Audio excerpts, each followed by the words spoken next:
రాష్ట్రంలో శాంతి భద్రతలకు విఘాతం కలిగిస్తూ జగన్మోహన్ రెడ్డి చేస్తున్న పర్యటనలు మనం చూస్తూ ఉన్నాం.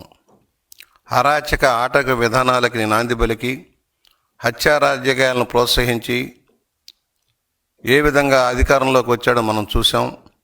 గోబెల్స్ ప్రచారం, తప్పుడు ప్రచారం ద్వారా అధికారంలోకి వచ్చి అరాచకం సృష్టించి ప్రజాస్వామ్య హక్కులు హరించి రాజ్యాంగేతర శక్తిగా మారి ఏ విధంగా రాష్ట్రాన్ని భ్రష్టు పట్టించాడో మనం చూసాం. సంవత్సరం అవుతుంది అధికారం కోల్పోయి. ఆయనకేదో ప్రజలు తీవ్ర ద్రోహం చేశారని, తాను ఎక్కడో దైవాంశ సంపూర్ణుడిలాగా నేను ఫీల్ అవుతున్నానన్న భావనలో ఆయన ఉన్నారు. ఎక్కడో బ్యాలెన్స్ తప్పినట్టుగా ఉన్నాడు ఈయన బహుశా ఎర్రగడ్డలోనో విశాఖ మానసిక ఆసుపత్రిలోనో చికిత్స చేయాల్సిన అవసరం ఉంది. కట్టుదప్పిపోతూ ఉన్నాడు. అసెంబ్లీకి రాడు, సమస్యల మీద మాట్లాడడు, ప్రజా సమస్యల్లోకి వెళ్ళడు. కేవలం కుట్ర రాజకీయాలకు తెరలేపి తన పర్యటన కొనసాగిస్తూ ఉన్నాడు. రౌడీ మోకల్ని వెనక వేసుకొని, గంజాయి మోకల్ని వెనక వేసుకొని రౌడీల్ని పరామర్శించడం కోసం వెళ్ళటం మనం చూస్తూ ఉన్నాం. నిన్న సత్తెనపల్లి నియోజకవర్గంలో పర్యటన కూడా మనం చూసాం. కేవలం 100 మందికి పర్మిషన్ ఉంటే ఏ విధంగా 1000 మందిని పోగేసి భయంకరంగా ప్రవర్తించాడో మనం చూసాం. అక్కడ ఏ విధమైన స్లోగన్లు ఇప్పించాడో మనం చూసాం. తక్షణమే అధికారం కావాలి, తక్షణమే ముఖ్యమంత్రి సీట్లో కూర్చోవాలి, అరాచకాలు సృష్టించాలి, అవినీతితో దోచుకోవాలన్నా నేను అంటున్నా, నీ తల నరకొచ్చు కదా. ప్రజాస్వామ్యానికి విఘాతం కలిగిస్తూ అక్రమ విధానాలు తప్పుడు ప్రోత్సాహం చేస్తూ నక్సలైట్లుగా మారమని చెబుతున్నా నీకు జీవించే హక్కు ఉందా అని ప్రశ్నిస్తూ ఉన్నాం. నీలాంటి వాళ్ళు సంఘ విద్రోహ శక్తులుగా మారుతున్నారు. ప్రజాస్వామ్యవాదులకి భంగం కలిగించే విధానంలో నువ్వు వెళ్తున్నావు. నీకు తగిన గుణపాఠం చెప్పాల్సిన పరిస్థితి ఆసన్నమైందని మనం చేస్తూ ఉన్నాం. ఆ దోపిడీ డబ్బుతో విచ్చలవిడిగా ఖర్చు పెట్టి న్యాయ వ్యవస్థను కూడా దెబ్బతీసేలాగా కార్యక్రమాలు చేసిన విధానాన్ని మేము మర్చిపోలేదు. ఇవాళ నువ్వు ఎక్కడికి వెళ్ళినా ఏదో ఒక అలజడి సృష్టించడం. నువ్వు అనంతపూర్ వెళ్ళినా, రాప్తాడు వెళ్ళినా, తెనాలి వెళ్ళినా ప్రతి చోట నువ్వు చేసే అరాచకం. పొగాకు రైతుల పరామర్శతో వెళ్ళావు. నేను అడుగుతాను, నువ్వేం చేసావు రైతులకి? 5 సంవత్సరాల్లో రైతు సంక్షేమం పట్టించుకున్నావా? నీటిపారుదల రంగాన్ని అభివృద్ధి చేసావా? 10 లక్షల కోట్లు అప్పు తెచ్చిన నువ్వు దోచుకున్నావే కానీ ఏం చేసావని రైతులను ఎక్కడ ఆదుకున్నావు? పంటలకు గిట్టుబాటు ధర ఇప్పించావా? కొన్న ధాన్యానికి డబ్బులు ఇప్పించావా? ఏమీ లేదు కదా. సంక్షేమం మేము ముసుగులో దోపిడీ చేసావు. కనీసం దళితులకి, బలహీన వర్గాలకి, మైనార్టీలు అనేక వర్గాలకి ఇస్తున్న సెల్ఫ్ ఫైనాన్స్ స్కీములన్నా ఇంప్లిమెంట్ చేసావా? నువ్వు అన్ని రంగాలని భ్రష్టు పట్టించావు. ఇవాళ అర్జెంటుగా అధికారంలోకి రావటం కోసం నీ రౌడీ మోకల్ని ఎంటేసుకొని కార్యక్రమాలు చేస్తున్నావు. నీ ఆటలు సాగనీయం.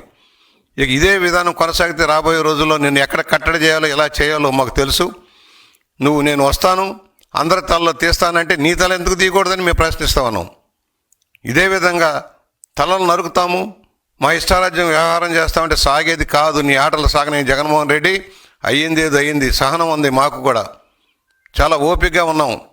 మా ఓపిక నరిసిస్తే, మా కార్యకర్తలు తిరగబడితే నీ పరిస్థితి ఏంటో అర్థం చేసుకో. రోడ్డు మీద తిరగలేని పరిస్థితి తెచ్చుకోవద్దు.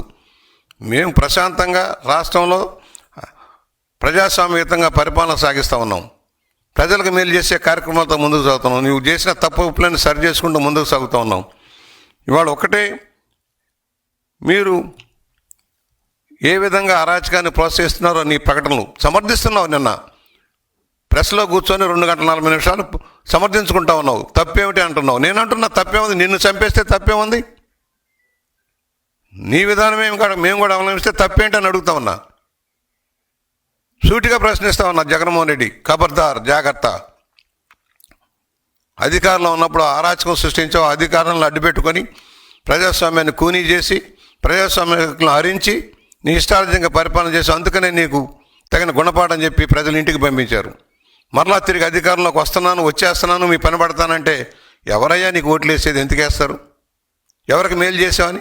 కులాల పేరుతో, మతాల పేరుతో విభజించి పాలించే విధానంలో నువ్వు వెళ్తూ ఉన్నావు. కులాలను రెచ్చగొడుతున్నావు, మతాలను రెచ్చగొడుతున్నావు. నీ అరాచక విధానానికి ఒక ఆయుధాలాగా వాడుకోవడానికి ప్రయత్నం చేస్తున్నావు. ఏం చేసావని నీకు ఓట్లు వేయాలి? ఎందుకు వేయాలి? కనీసం ఏ సమస్య మీద స్పందించావు? గోబెల్స్ ప్రచారం చేయడం తప్పుడు. అదే సోనాధ్యాయం లాగా నీ పరిపాలన అంతా కూడా బంగారంలాగా జరిగిపోయింది. అంత అద్భుతాలు జరిగిపోయినాయి. ఏం చేసావు?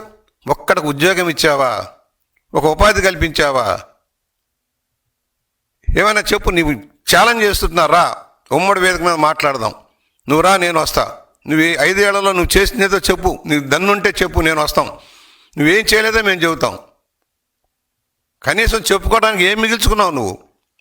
151 మంది అధికారం ఇస్తే అరాచక పాలన సాగించావు, ముఠా రాజకీయాలను శాసించావు, అవినీతి అక్రమాలను పెంచి పోషించావు, లిక్కర్ స్కాములు, మైనింగ్ స్కాములు, ఆఖరికి టీటీడీ ధర్మశాలను కూడా దోపిడీ చేసావు. నీకు మాట్లాడే హక్కు లేదు, ప్రజాస్వామ్యం గురించి మాట్లాడే హక్కు లేదు.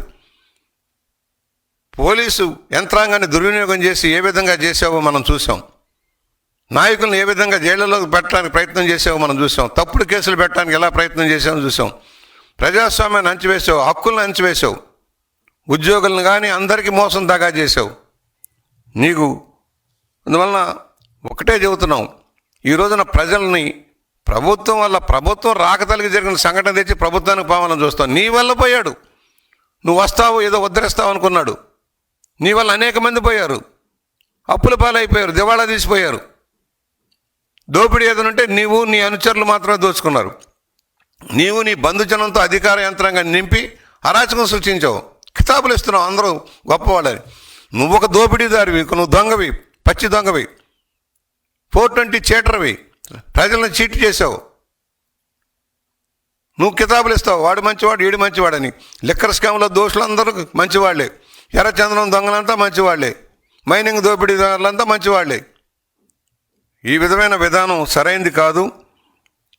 ఏదైతే కూటమి ప్రభుత్వం మీద నమ్మకం పెరుగుతూ ఉంది, కష్టాల్లో కూడా ఆదుకుంటారు, చెప్పినవన్నీ అమలు చేస్తున్నారన్న నమ్మకంతో ప్రజలు ఉన్నారు. దాన్ని వమ్ము చేయటం కోసం ఏదైనా ఒక సంఘటన, విశాఖలో పెట్టుబడిదారులు సదస్సు జరుగుతూ ఉంటే దాన్ని అడ్డుకోవడం కోసం ప్రయత్నం చేసిన సంఘటన మర్చిపోలేదు. అదే చంద్రబాబు గారు విజయనగరం పర్యటనకు వెళ్తానంటే ఎయిర్పోర్ట్లో అడ్డుకున్న పెద్ద మనిషి నువ్వు. ఇవాళ ఏదైతే యోగా డేగా ప్రపంచ యోగా దినోత్సవాన్ని జరుపుకోవడం కోసం రేపు ప్రయత్నం మొదలు పెడుతుంటే 2 రోజుల ముందు అలజడి సృష్టించడం, దాన్ని తప్పుదారి పట్టించేదానికి ప్రయత్నం. పెట్టుబడులు రావద్దంటావు, ఎవరైనా రాష్ట్రానికి ఆర్థిక సహకారం చేస్తామంటే ముందుకు రావద్దంటావు, వాళ్ళందరికీ తప్పుడు పిటిషన్లు పంపిస్తావు. నీ బతుకే అబద్ధాల బతుకు, నీ జీవితమే అబద్ధాల బతుకు, అరాచక అక్రమాలకి కేంద్ర బిందువు నువ్వు. నీ ఆటలు సాగనేమని కూడా మేము హెచ్చరిక చేస్తూ ఉన్నాం. ఇవాళ ఏదైతే ఉందో శాంతి భద్రతలు చేతుల్లోకి తీసుకుంటామంటే అయ్యేది కాదు. కఠినంగా వ్యవహరించాల్సిన పరిస్థితి వస్తుంది. కఠినంగా వ్యవహరిస్తే నువ్వు బయటకు తిరగలేవు, తిరిగే పరిస్థితి లేకుండా తెచ్చుకోకు. నీకు కూటమి ప్రభుత్వం ప్రజాస్వామ్యయుతంగా హక్కుల్ని కాపాడుతుంది. ఎవరైనా స్వేచ్ఛగా తమ భావాలను చెప్పుకునేదానికి అవకాశం ఇస్తుంది, తమ నిరసన చెప్పుకునే అవకాశం ఇస్తుంది. అంతేగాని అరాచక ఆటవిక విధానంలో మేము కోసేస్తాం, నరికేస్తాం, ఇంకా సిగ్గు లేకుండా ఎలా సమర్థిస్తావయ్యా? నువ్వు ఎలా నాయకుడు అయ్యావు? ఒక ముఖ్యమంత్రి పదవి చేసావు, ఒక ప్రతిపక్ష నాయకుడిగా ఉన్నావు, అసెంబ్లీకి రావు, సమస్యల మీద మాట్లాడవు, ఎవరికైనా సాయం చేసావు, నీ జేబులోంచి తీసుకుపోయి సాయం చేసావు. నిన్న 2 పోయారు మీ పార్టీ వాళ్ళే, వాళ్ళకి ఎందుకు సాయం చేయలే? కనీసం మనిషి పడిపోతే తీసి ఆసుపత్రికి పంపిస్తాను ఇంగిత జ్ఞానం కూడా నీకు లేకుండా పోయిందే. మానవత్వం లేని పశువులాగా ప్రవర్తిస్తే ఎలాగా? అందువలన వాళ్ళు మేము స్పష్టంగా చెబుతున్నాం, జగన్మోహన్ రెడ్డి కపట నాటకాలకు తెరలేశాడు. గత తప్పులన్నీ అప్పుడే మర్చిపోయారు. ప్రజలు నాకు మద్దతు ఇవ్వండి, సీట్లో కూర్చుంటాను, నా అరాచకం సృష్టిస్తాను, నియంతలాగా వ్యవహరిస్తానంటే ప్రజాస్వామ్యంలో ఎంతోమంది నియంతలను చూసాం, కాలగర్భంలో కలిసాం. ఎంతోమంది హిట్లర్ లాంటి నియంతలు కానీ, ఉగండా అమీన్ లాంటి వాళ్ళు కానీ, ముస్సోలిని లాంటి వాళ్ళు అంతా కాలగర్భంలో. నువ్వెంతయ్యా? నువ్వు నియంతలాగా పరిపాలించావు, ఫలితంగానే 11 సీట్లకు పరిమితం చేశారు. నీ ఆటలు సాగనీయమని కూడా హెచ్చరిక చేస్తూ ఇవాళ ప్రతిదీ ఇష్యూయే. హెలికాప్టర్ బద్దలు కొట్టాడు, హెలికాప్టర్ పోతే అయ్యో ఎవరో చేశారు, తప్పుడు చేశారని చెప్పడం, ఎవరి మీదకో తోసేయటం. నీ గ్యాంగులు, నీ ముఠాదారులు, నీ గంజాయి బ్యాట్లు, రౌడీ మొక్కలు చేసే అన్నీ కూడా ప్రభుత్వం మీద నెట్టడానికి ప్రయత్నం చేస్తావు. ప్రభుత్వం చేతలుడికి కూర్చోలేదు, ప్రజాస్వామ్యాన్ని కాపాడటం కోసం ఉంది, శాంతి భద్రతలు కాపాడటం కోసం ఉంది. దాన్ని అలుసుగా తీసుకుంటే అది నీ అమాయకత్వం. ఎక్కడో బ్యాలెన్స్ తప్పిపోయావు. తాడేపల్లి ప్యాలెస్లో టీవీలు పాల్గొట్టుకుంటూ కూర్చుంటా ఉన్నావు. ఏమీ చేయలేదనుకున్నావు. నువ్వు చేసిన అరాచకం వల్ల, అవినీతి వల్ల దోపిడీ అయిపోయింది, డబ్బు లేదు, ఏమీ చేయలేదు అనుకున్నావు. అయినా కూడా చెప్పినవన్నీ అమలు చేస్తున్నాం. ఇవాళ తల్లికి వందనం వేస్తే పాపం నీకు గంగవెర్లు ఎత్తున్నాయి. నువ్వు ఇచ్చింది 42,000 మందికి ఒక్కరికే ఇచ్చావు. మేము 67 లక్షల మందికి 64 లక్షల మందికి ఇద్దరున్నా ముగ్గురున్నా నలుగురున్నా డబ్బు ఇచ్చాం. నువ్వెందుకు ఇవ్వలేదు? పెన్షన్ 3,000 రూపాయలు చేస్తానన్నావు. 5 ఏళ్ళు పట్టిందా 3,000 చేయటానికి నీకు? ఇవాళ రైతు సంక్షోభంలో ఉన్నాడు, ఆదుకుంటా ఉన్నాం, ధాన్యం కొంటా ఉన్నాం, 24 గంటల్లో డబ్బులు ఇస్తా ఉన్నాం. నువ్వెందుకు ఇవ్వలా? నువ్వు చేసిన అప్పులు భారం పెనుభారమై కూర్చుంది. నువ్వు చేసిన అప్పులు తీర్చడానికి మాకు సమయం సరిపోయిన పరిస్థితి వస్తుంది. అయినా కూడా కేంద్రం సహకారంతో రాష్ట్రం ముందుకెళ్తా ఉంది. డబుల్ ఇంజిన్ సర్కార్ పనిచేస్తూ ఉంది. చెప్పినవన్నీ అమలు చేస్తూ ముందుకెళ్తూ ఉన్నాం. ఇవాళ నువ్వు భూములు కబ్జా చేసావు, వాటన్నిటిని మళ్ళా స్ట్రీమ్ లైన్ చేయాల్సిన పరిస్థితి వస్తూ ఉంది. లక్షల ఎకరాలు దోపిడీ చేసి నీ అనుమానాలు కట్టబెట్టావు. ఇవన్నీ కూడా విచారణలోకి వస్తున్నాయి. నీకు తప్పదు. ఇవాళ కాకపోతే రేపైనా మళ్ళీ ఏ చెంచలగూడ జైలుకో రాజమండ్రి సెంట్రల్ జైలుకి వెళ్ళే పరిస్థితి తప్పదు. తాత్కాలికంగా డిశ్చార్జ్ పిటిషన్లు తీసుకుంటూ కాలక్షేపం చేయొచ్చు, కానీ న్యాయం త్వరలోనే జరుగుతుందన్న నమ్మకంలో మేము ఉన్నాం. తండ్రిని అడ్డు పెట్టుకొని ఏ విధంగా వ్యవహరించావో, ఏ విధంగా దోచుకున్నావో, మరలా ఈ రోజున ఏ విధంగా వ్యవహరిస్తున్నావో ఒకసారి గుర్తు చేస్తూ, రాజారెడ్డి రాజ్యాంగం ఏమిటి? చంపేయటం, నరికించటం, అమాయకులంతా బలి చేయటం, మైనింగ్ దోపిడీ చేయటం రాజారెడ్డి రాజ్యాంగం. అదే నువ్వు కొనసాగిస్తున్నావు. కులాల పేరుతో మతాల పేరుతో విభజించి పాసి నీ తండ్రి నువ్వు అదే విధానం కొనసాగిస్తూ ఉన్నారు.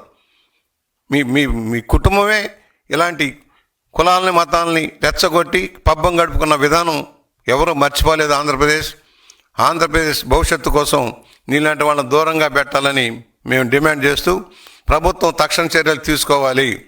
ఇలాంటి ప్రజలను రెచ్చగొట్టి హత్యా రాజకీయాలను ప్రోత్సహిస్తున్న జగన్మోహన్ రెడ్డిని వెంటనే ఖైదీ చేయాలని మేము డిమాండ్ చేస్తూ ఉన్నాం.